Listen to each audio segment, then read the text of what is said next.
ఈ హామీలు నెరవేర్చడం లేదు.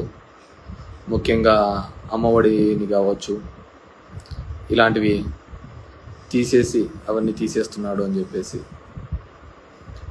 బేసిక్గా వి కాంట్ ఎక్స్పెక్ట్ అద్భుతాలన్నీ అప్పుడే జరుగుతాయని కూడా మనం అనుకోకూడదు.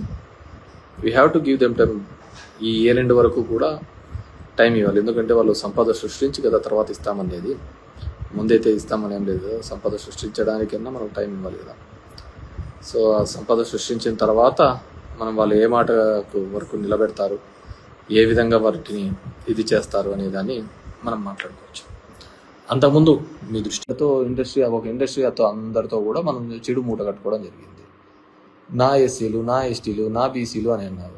మిగతా ఆ సెక్షన్ ఆఫ్ ది పీపుల్ నీతో సెయిల్ అయినారో లేదో తెలియదు, కానీ మిగతా సెక్షన్ ఆఫ్ ది పీపుల్ అందరూ కూడా నెగిటివ్ అయినారు కదా. వాళ్ళైనా మేము వద్దా అని. పోనీ ఎవరినైతే భుజాన్ని ఎత్తుకున్నారో వాళ్ళన్నా మనతో తోడొస్తున్నారా?